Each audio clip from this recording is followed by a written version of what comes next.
Hello students, good morning. चलिए आज हम आगे की ओर बढ़ने वाले हैं। भारत का भूगोल हम अध्ययन करने जा रहे थे और कर रहे थे कंटिन्यू। इसमें हमने 2 सेशन देख लिया। आज हम आगे की ओर सेशन में देखेंगे जिसमें हम समझेंगे कि भारत की भौगोलिक स्थितियां किस तरह से हैं। ठीक है, हमने पहले तथ्य में ये जाना कि भारत का हमने परिचय जाना कि भारत एग्जैक्टली था कैसा, कैसा हुआ, क्या क्या है वहाँ, कितने राज्य हैं, क्या है। ठीक है, उनमें आप राज्य और राज्य के नाम, राज्य की राजधानियां, है ना, ये सारे पॉइंट्स आपके याद होने चाहिए। आपको वो कॉमन चीजें होती है। ठीक है, आगे की ओर बढ़ते हैं जिसमें हम देखेंगे भारत का भौगोलिक विभाजन। भौगोलिक विभाजन जब किया जाता है तो भौगोलिक विभाजन करने का कोई एक तथ्य नहीं होता है, बहुत सारे तथ्य हो सकते हैं। उसमें एक हो सकता है कि भौतिक विभाजन, मतलब फिजिकली जो अवेलेबिलिटी है उसकी, उसके बेस पे निर्धारण किया जा सकता है। जलवायु के बेस पे निर्धारण किया जा सकता है। मैदानी क्षेत्रों पे निर्धारण किया जा सकता है। वनस्पतियों पे निर्धारित किया जा सकता है। मृदा पे बात किया जा सकता है। अपवाद तंत्र, नदी नाले जो होते हैं उनके बेस पे बात किया जा सकता है। तो अलग अलग पॉइंट्स बहुत सारे हमको सेशन मिलते चलेंगे। ठीक है, जिनमें आज हम सबसे पहला सेशन स्टार्ट करने जा रहे हैं भारत का भौतिक विभाजन या भौतिक प्रदेश की किस तरह से भारत है। तो भारत का भौतिक विभाजन पढ़ने से पहले हमको यह समझना पड़ेगा कि जो भौतिकी के जो मुद्दे मिले हमको, तो बेसिकली हम ये तो सीधा सीधा बोल सकते हैं कि हाँ, हिमालय की गतिविधियां, पहाड़, नदी, ये सब चीज मिले। बट एग्जैक्टली भारत बना कैसे, पहले हमको ये जानना होगा। ठीक है, तो इसके लिए सबसे पहले आते हैं, देखिए अलग अलग साइंटिस्ट ने अलग अलग बातें की, जिसमें एक जो आपके रहेंगे उनमें है हैरी हेस का एक सिद्धांत आता है जिसको आप प्लेट विवर्तन का सिद्धांत या प्लेट टेक्टोनिक सिद्धांत के नाम से जानते हैं। यह सिद्धांत हमारे लिए बहुत ही ज्यादा महत्वपूर्ण हो जाता है। ठीक है, इस पे कुंवर ने भी आपको सिद्धांत दिया हुआ है, पर उसका भी सिद्धांत लगभग एज इट इज वही है। ठीक है, वो अंगारा लैंड के कॉन्सेप्ट पे बात करता है, ये प्लेटो के कॉन्सेप्ट पे बात करता है, लेकिन दोनों का निर्धारण तो एक ही हुआ। ठीक है, तो हमको समझना है एग्जैक्टली कि भारत बना कैसे, किस तरह से हिमालय का निर्माण हुआ, किस तरह से पहाड़ियां बनती चली गई। ठीक है, देखिए सबसे पहले अगर एक सिद्धांत में बात करूं तो ये होता है कि पूरा भारत या पूरा विश्व एक अंगारलैंड और गोंडवाना में विभक्त हो जाता है समय काल में। ठीक है, पहले ये माना गया कि यहाँ एक टेथी सागर हुआ करती थी।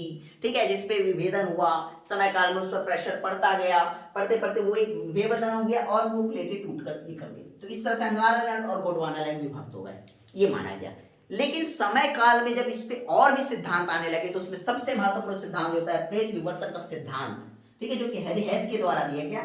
यह सिद्धांत इस बात की पुष्टि करता है कि ओवरऑल जो प्लेटें होती हैं, मतलब जिस स्तर पे या जिस आधार रेखा पे पूरा समूल जो स्थल है वो टिका हुआ है, भाई पूरा तो समुद्र है ये माना गया, तो उस पे कुछ प्लेटें हैं, 7 प्लेटें हैं बेसिकली, ये माना गया है। ठीक है, तो उसके बेस पे जब बात करते हैं तो ये 2 प्लेटें, मतलब यूरेशियन प्लेट और इंडो ऑस्ट्रेलियाई प्लेट, ये दोनों प्लेट जब आपस में टकराई। ठीक है, अब ये चीजों को थोड़ा समझना। ठीक है, इस कॉन्सेप्ट में और थोड़ा सा डीपली जाने जा रहा हूं। ठीक है, बेसिकली आपको प्रीलिम्स फैक्ट में इतना ज्यादा डीपली नहीं जाना, परंतु जानकारियां होनी जरूरी है। ठीक है, देखिए ये इस तरह से आपका अंगारा लैंड है समझ लो, और ये यूरेशियाई प्लेट है। तो ये जब विभेदन हुआ तो इनके बीच, तो ये अलग से बिखर गए। समय काल में ये अलग से इस तरह से ये गोंडवाना लैंड और विभक्त होने लगा, तो ये क्या करेगा, ये इधर मूव करने लग जाता है। ठीक है, तो ये इधर जैसे जैसे मूव करेगा कुछ समय बाद यहाँ यहाँ दिखाई दिया ये, है ना, कुछ समय बाद इधर दिखाई दिया ये, इस तरह से बढ़ने गया। ठीक है, जैसे जैसे प्रेशर आते जा रहा है, तो एक समय के बाद जो ये प्लेट थी ये वापस, मतलब ये इंडो ऑस्ट्रेलियाई प्लेट इसीलिए कहा जाता है क्योंकि इंडिया और ऑस्ट्रेलिया दोनों का निर्माण इसी से हुआ है, ये माना गया। ठीक है, ये जो प्लेट था ये जब इस प्लेट से टकराया, ठीक है, तो ये नीचे की ओर विभक्त हो गया, और इस तरह से एक आपका क्षेत्र आपका ये मिल गया और एक आपका क्षेत्र इधर। ठीक, तो ये आपका बन गया ऑस्ट्रेलिया और ये रह गया आपका इंडिया। ठीक है, तो इसमें भी एक कॉन्सेप्ट है कि भाई तो ये सब तो ठीक है, चलो कि इंडिया बन गया, ऑस्ट्रेलिया बन गया, अपनी जगह ठीक है, बट ये हिमालय कहां से आ गया, फिर स्थल में हिमालय कहां से आ गया। तो ये सिंपल सा कॉन्सेप्ट है कि 2 प्लेटें जब आपस में टकराएंगी, ठीक है, तो ये ओवरलैप करती हैं, ओवरलैप करती है इन सेंस कुछ इस तरह से। तो ये क्या करेगा, एक समय के बाद इस तरह से वलित हो जाएगा, और ये उठ जाएगा ना एक दूसरे पे। ये सोचिए, छोटा सा चीज है, देखिए ये 2 प्लेट है, ये 2 प्लेट जब आपस में टकराएगा तो कोई एक तो प्रेशराइज हो जाएगा, ऊपर की ओर उड़ गया, कुछ क्षेत्र नीचे की ओर दब गए। वह चीजें सेम एज इट इज ये हुआ, रिजल्टेंट ये रहा कि हिमालय इस तरह से विस्तार हो गया। और यही हिमालय का विस्तार देखिए, मैंने ये एक लाइन ड्रॉ किया हुआ आपका, देखिए ये ग्रीन कलर में दिख रहा है, ये इसी तरह से नीचे, ठीक है। तो इस तरह से ये विभक्त हुआ, ये हुआ। यहाँ पे एक पॉइंट और भी होता है, कितने बार अगर क्वेश्चन बहुत ज्यादा डीपली में जाने की कोशिश किया और पूछ दिया कि अंडमान निकोबार द्वीप समूह का निर्माण किससे हुआ है, या अंडमान निकोबार द्वीप समूह किसका हिस्सा है, तो उसका आंसर होता है हिमालय। क्योंकि हिमालय के विभक्तिकरण या उसके विस्तार से ही अंडमान निकोबार द्वीप समूह का निर्माण हुआ। मैंने लक्षद्वीप के लिए बात किया था कि प्रवाल भित्ति के बेस पे वो निर्माण होता है, लेकिन मैं अंडमान निकोबार के लिए प्रवाल भित्ति शब्द यूज नहीं किया। क्यों? क्योंकि यह एक हिमालय का हिस्सा है, ठीक है। समय काल में जैसे जैसे वो आगे बढ़ता गया वैसे वैसे मुझे इसका निर्माण दिखाई देने लगा, ठीक है। तो इस तरह से वलित हो जाने के कारण हिमालय की आकृति आपको सामने दिखाई देने लगी, ठीक है। चलिए अब इसमें जब आगे बढ़ेंगे तो देखेंगे हिमालय का विस्तार, ठीक है। तो हिमालय के विस्तार को हमको समझना है, ठीक है। इससे पहले ये जान लेते कि क्षेत्रीय विस्तार में ओवरऑल जब पूरे भारत के मैप को एक साथ जब बात किया जाएगा तो हमको क्या देखने को मिलता है, तो देखिए सबसे ऊपर का क्षेत्र ये वाला, ठीक है, ये वाला क्षेत्र आपका हो जाएगा उत्तरी पर्वतीय प्रदेश, क्योंकि हिमालय का विस्तार यहां दिखाई देने को मिलेगा, ठीक है। ये पूरी तरह से इस पे निर्भर रहेगा, ठीक है। इसके बाद जस्ट इसके नीचे भाई जैसे ये पहाड़ है, एक समय के बाद इसका अपर्दन होता जाएगा, टूटते जाएंगे, ठीक है। पानी पड़ा, हवा पड़ा, सब चीज पड़ते जा रहा है ना, कंटिन्यू इसका अपर्दन होते जा रहा है। तो अपर्दन होते होते इन चीजें नीचे आने लगेंगी ना, ठीक है। तो इस तरह से जो मैदानी क्षेत्र का निर्माण होता है, ये बीच वाला इसके बाद वाला सेक्शन यहाँ पे, ठीक, ये आपका कहलाता है उत्तरी मैदान का क्षेत्र, ठीक है। मरुस्थल का निर्माण यहाँ पे, ये भी समझाऊंगा। मरुस्थल का निर्माण यहाँ पे, ये पॉइंट अपने आप में हटके है, ये पॉइंट ये आपको समय के साथ समझ में आएगा, ठीक है।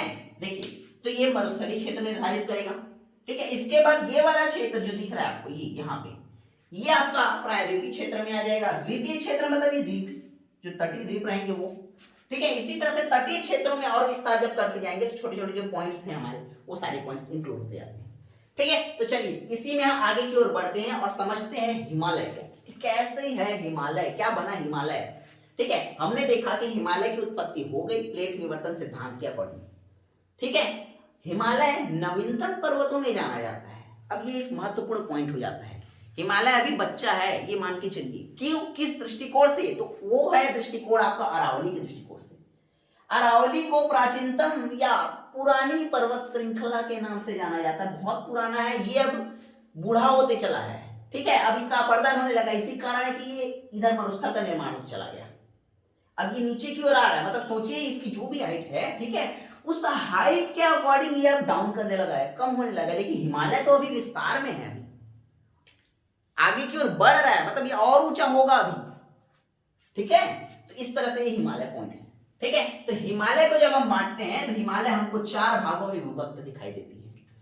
सबसे पहला हिमालय होता है आपका ट्रांस हिमालय या बाह्य हिमालय, जो एकदम ऊपर की ओर है, मतलब ये वाला क्षेत्र, ठीक है, यहां तक का क्षेत्र। यहां तक के क्षेत्र को जब देखेंगे तो ये आपको समझ में आता है कि ये ट्रांस हिमालय का क्षेत्र है या बाह्य हिमालय का क्षेत्र है। इसके बाद बृहद या महान हिमालय, जो एकदम बड़ा है, विस्तार है, यही विस्तार आपको देखने को मिल रहा है, देखिए, ठीक है।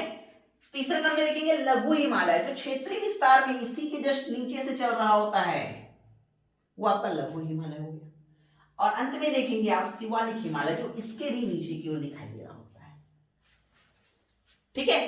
तो ये अलग अलग समय में अलग अलग चीजों के नाम से जाना जाते हैं, ठीक है, जिनको आपको सारे पॉइंट्स याद रखें, लोकेशन याद रखिए कि कहां पर क्या है। ये ट्रांस है, देन वृहद या महान हिमालय दिख रहा है, देन लघु हिमालय दिख रहा है, उसके बाद मुझे अंत में शिवालिक हिमालय दिख रहे हैं। शिवालिक हिमालय सबसे नवीनतम हिमालय है। अगर हिमालय के दृष्टिकोण से अगर बात करेगा 4 हिमालय में से कौन सा हिमालय सबसे नवीनतम है, तो आपका ऑब्वियस है ये शिवालिक हिमालय।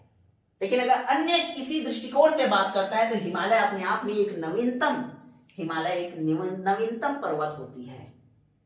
आपको साथ ही साथ ये भी याद रखने कि आज वर्तमान युग किसका युग चल रहा है, तो हिमालय का युग, हिमालयन युग कहलाता है ये वर्तमान जो समय हम जिसमें जी रहे हैं, ठीक है। तो हिमालय का युग है, मतलब हिमालय अभी उत्थान पे है, पतन पे नहीं, लेकिन अरावली अभी पतन पे है, वो उसका अपर्दन होते जा रहा है, लेकिन हिमालय ऊपर उठते ही जा रहा है। ठीक है, चलिए देखेंगे। इसमें पर्वत श्रृंखलाएं बहुत सारे छोटे छोटे छोटे पहाड़ियों में विभक्त हो चुका है। ठीक है, इन सभी चीजों को देखना है आपको, इन सभी को आपको बाय नेम याद रखना होगा। इसलिए मैंने लोकेशन के साथ इसको प्लॉट किया हुआ है। आपको इन सब चीजों को समझना है, इनसे क्वेश्चन हर बार पूछे जाते हैं और पूछे जाएंगे। ठीक है, तो देखिए सबसे पहले मैं बात करूंगा ट्रांस हिमालय क्षेत्र विस्तार से। जब ट्रांस हिमालय के बारे में बात करता हूं तो मुझे यहां दिखाई देता है 3 डॉट। ये 3 डॉट किस किस श्रेणी को प्रदर्शित कर रहे हैं? तो देखिए सबसे पहला आपको मैंने लिखा है के का मतलब होता है काराकोरम श्रेणी। ठीक है, दूसरे क्रम में होता है लद्दाख श्रेणी, तीसरे क्रम में होता है आपका जास्कर श्रेणी। ठीक है, ये 3 श्रेणियां स्थित है किसमें? ट्रांस हिमालय में। ठीक है, आगे की ओर बढ़ता हूं मैं, तो देखिए ये 3 पॉइंट मैंने दिया है ना, यहां पे भी पॉइंट्स तुम्हारे बन रहे हैं कि के एल जे। कोडिंग भी मैं कुछ करते जा रहा हूं जिससे आपको चीजें आसान हो जाएंगी। ठीक है, अब देखेंगे हमने ये पॉइंट को समझा कि भाई ये तो सबसे ऊपर में है। ठीक है, दुर्गम क्षेत्र भी इसी में स्थित होगा। ठीक है, तो भाई ये सबसे ऊंचा है तो ऑब्वियस है कि इस पे साइबेरियन हवाओं का प्रकोप यहां दिखाई देने को मिलेगा और ये क्षेत्र सर्द क्षेत्र हो जाएगा। सर्द क्षेत्र मतलब ठंडी क्षेत्र जहां बर्फ जमे होते हैं, ऐसे क्षेत्रों में आते हैं। ठीक है, आगे बढ़ते हैं तो हम समझेंगे महान हिमालय। देखिए महान हिमालय के जो मैं वर्गीकरण करता हूं तो देखिए ये पूरा ऐसा लेंथ लेते हुए चल रहा है, लंबा चौड़ा। ठीक है, तो ये जब बात किया जाता है तो इसमें आपको अलग अलग पॉइंट्स पे अलग अलग देखिए बहुत सारी पहाड़ियां स्थित हैं, इन सभी का नाम याद करना है। अब इसमें क्वेश्चन कैसा आएगा? ठीक है, तो इसमें का क्वेश्चन होता है, क्वेश्चन ये पूछ सकता है कि आप पूर्व से पश्चिम जमाइए, हो सकता है बोल दे पश्चिम से पूर्व जमाइए। तो इस पॉइंट्स को आपको समझना होगा कि किस तरह से यह स्थित है। ठीक है, देखिए ये डायरेक्शन के पॉइंट से भी आप इसको समझेंगे तो ज्यादा बेहतर है। ठीक है, इन चीजों को थोड़ा ध्यान रखना है आपको, है ना। तो मैं बार बार इस चीज को बोल रहा हूं कि नक्शा दिमाग में बैठाना, आपको मैप दिमाग में बैठाना है। सबसे पहले मैप देन नेम, बाकी चीजें इजीली उसी तरह से हो जाएंगी और पेपर आपका क्लियर हो जाएगा। ठीक है, तो देखेंगे हम पूर्व से पश्चिम की ओर बढ़ते हैं। ठीक है, जब इस पॉइंट पे मैं जाता हूं तो सबसे पहले मेरे को दिखाई देता है नामचा बरवा। ठीक है, तो पूर्व की ओर से जब दृष्टिकोण में स्टार्ट कर रहा हूं तो मैं देखता हूं सबसे पहला नाम आता है नामचा बरवा। इससे आगे की ओर मैं बढ़ता जाता हूं तो मुझे दिखाई देता है कंचनजंगा। अब इस कंचनजंगा से संबंधित एक पॉइंट हो सकता है। देखिए सभी का हाइट मैं लिख नहीं रहा हूं क्योंकि उतनी हमको जरूरत नहीं है। ठीक है, लेकिन जिनकी जरूरत है वो मैं एज इट इज लिख रहा हूं। 85-98। ठीक है, कंचनजंगा की हाइट है 85-98 मीटर, 8598 मीटर।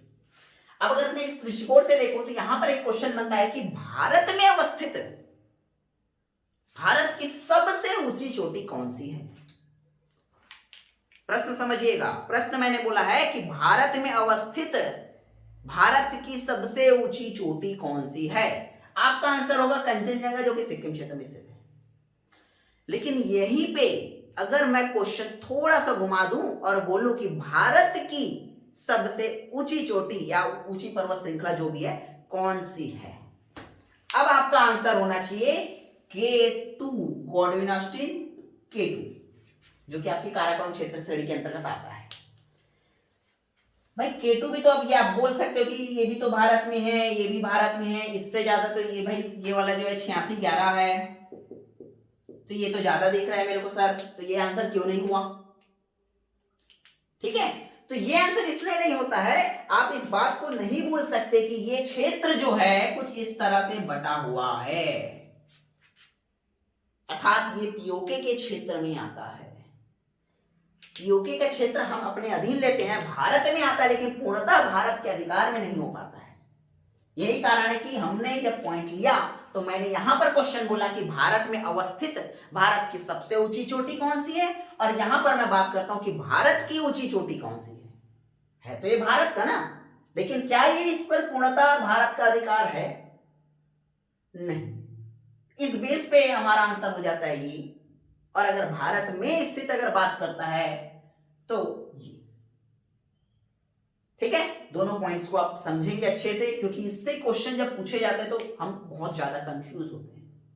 ठीक है, इस कंफ्यूजन को थोड़ा दूर रखेंगे। क्लियर है? चलिए, इसके आगे की ओर बढ़ेगा तो हमको देखता है मकालू, मकालू पर्वत श्रेणी।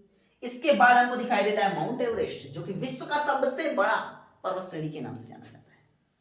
ठीक है, इसे अलग अलग क्षेत्रों में अलग अलग नामों से भी जाना गया है। जैसे नेपाल में अगर मैं बात करता हूं तो माउंट एवरेस्ट को आप सागर माथा के नाम से जानते हैं। ठीक, अलग अलग क्षेत्रों में अलग अलग। ठीक है, चीन में चिनोलंगमा अलग से नाम रहता है। ठीक है, तो इस तरह से अलग अलग क्षेत्रों में अलग अलग नामों से इन चीजों को जाना गया, वो आपका माउंट एवरेस्ट हो गया। माउंट एवरेस्ट के बाद अगले क्रम में बढ़ेंगे तो मनसालू पर्वत श्रेणी मिलती है हमको। मनसालू पर्वत श्रेणी के आगे बढ़ेंगे तो अन्नपूर्णा, अन्नपूर्णा के आगे बढ़ेंगे तो धौलागिरी, धौलागिरी से आगे बढ़ेंगे तो नंदा देवी, उसके बाद कौमेर और अंत में इधर नंगा पर्वत। इस तरह से आप पूर्व से लेकर पश्चिम की ओर गति करते हुए आपको बृहद हिमालय विस्तार में इतने सारे पहाड़ियों का ज्ञान रखना है। ठीक, आगे बढ़ते हैं, फिर से देखते हैं। मैंने बोला बृहद हिमालय बढ़ता हुआ और विस्तार लेता हुआ नीचे की ओर झुक गया, ये भी उसी का हिस्सा है। देखिए, उसी कलर मिल गया मैंने। यहां पे आपको क्या हो सकता है, क्वेश्चन हो सकता है पूछे कि उत्तर से दक्षिण में जमाइए या दक्षिण से उत्तर में जमाइए। दो क्वेश्चन हो सकते हैं यहाँ पे। तो यहाँ पे क्या श्रेणी क्या क्या देखिए, पटकाई भूमि सबसे पहला अरुणाचल प्रदेश क्षेत्र में, नागालैंड क्षेत्र में नागा पहाड़ियां, मणिपुर क्षेत्र में मणिपुरी या लेमाटोल के नाम से भी जाना जाता है इस पहाड़ी को। आगे बढ़ेंगे तो आपको मिलेगा लुसाई पहाड़ी, और मिजोरम क्षेत्र में आते तो आपको मिलता है मिजो पहाड़ी। तो इस तरह से 5 नाम यहाँ पे आते हैं। ठीक है, जिनको आपको क्रमशः उत्तर से दक्षिण और दक्षिण से उत्तर के क्रम में इसको दिमाग में बैठाना है। मैपिंग करो, ब्लैंक मैप लो, उसमें प्लॉटिंग करो। एक बार नहीं, 2 बार नहीं, 3 बार करो, लेकिन कीजिए, क्योंकि जितने ज्यादा आप इसमें प्लॉटिंग करेंगे ये चीजें आपके दिमाग में बैठेंगी और पेपर में वो चीजें आसान हो जाएंगी। क्योंकि इन चीजों को, हर चीजों को रटा नहीं जाता है। कुछ चीजें ऐसी होती है जो मैपिंग करने से इजीली हमको अवेलेबल हो जाती है। ठीक है, आगे की ओर बढ़ते हैं तो अब हम पहुंचते हैं आपके लघु हिमालय विस्तार में। लघु हिमालय विस्तार मतलब ये निचला हिस्सा। अब लघु हिमालय के कॉन्सेप्ट में आपको कुछ चीजों को सीखना है या समझना है, समझ लीजिए।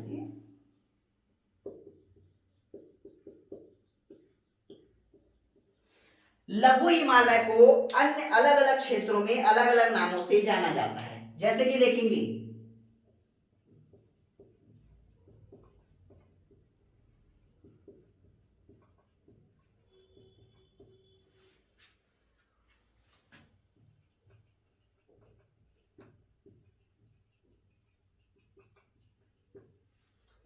कुछ इस तरह से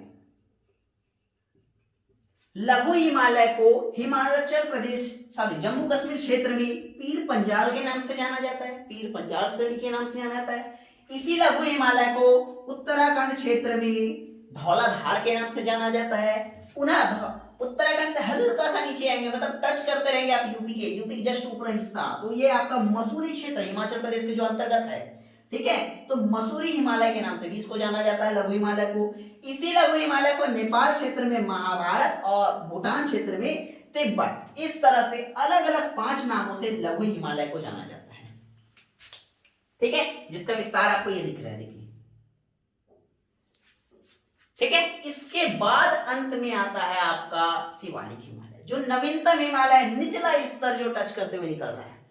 और तीनों पहाड़ियां, मतलब 3 अलग अलग पर्वत हुए ना यहाँ पे, समझिए, वृहद या महान हिमालय, लघु हिमालय, शिवालिक हिमालय या नवीनतम हिमालय, ये तीनों श्रेणी जाकर मैंने यहाँ पे जोड़ दिया, क्योंकि इसका विस्तार इस तरफ से दिख रहा है, इधर से सकरा होते जा रहा है, मतलब पश्चिम से पूर्व की ओर हिमालय सकरा होता जा रहा है, उसकी चौड़ाई कम होती जा रही है।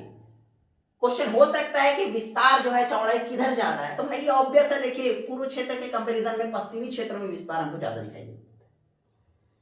तो इस तरह से यह हिमालय का विस्तार मिल गया आपको। आगे जब पढ़ोगे तो देखना, ये जब चीजें आती तो यहाँ पे मैंने 3 स्टार बनाए, यहाँ पे 3 पॉइंट बनाए। अब ये चीज क्या है, तो देखिए ये 3 पहाड़ियां हैं जो कि आपका मेघालय क्षेत्र में स्थित हैं, जिनके नाम है क्रमशः गारो, खासी और जयंतिया। लास्ट ईयर इस क्वेश्चन को पूछा भी है पेपर में, है ना। देखिए किस तरह से पूछा है उसने पूछा कि चेरापूंजी क्षेत्र जो स्थित है वह किस पहाड़ी के क्षेत्र में स्थित है। ऑप्शंस में ये सभी थे, हम सभी कंफ्यूज रह गए, है ना। यही होता है जब चीजें अधूरी हो तो। देखिए मैंने इसके ऊपर 3 स्टार बनाया, एग्जैक्टली यहाँ पे 3 पहाड़ियां स्थित है जो कि है क्रमशः रेगमा, पहला नंबर पे रेगमा, ठीक है, दूसरे नंबर पे मिकिर पहाड़ी और तीसरे नंबर पे आपका बराइल पहाड़ी, ठीक है। इस तरह से इन 3 पहाड़ियों के नीचे स्थित है गारो, खासी, जयंतिया। इनके मध्य क्षेत्र में आपका आता है चेरापूंजी जो कि इसके निचला हिस्से में आता है, मतलब इसके मिकिर पहाड़ी से संबंधित हो जाता है, ठीक है। इस तरह से ये पूरे पॉइंट्स हैं, ठीक है। तो 7 सिस्टर प्लस 1 इस कॉन्सेप्ट को यहाँ पे थोड़ा सा आप जब मैपिंग बनाए तो इस क्षेत्र को अलग बनाए, इस क्षेत्र को अलग बनाएंगे, चीजें आपकी आसान होने लगेंगी, ठीक है। चलिए आगे की ओर बढ़ते हैं। अब हम बात करते हैं निचले स्तर से।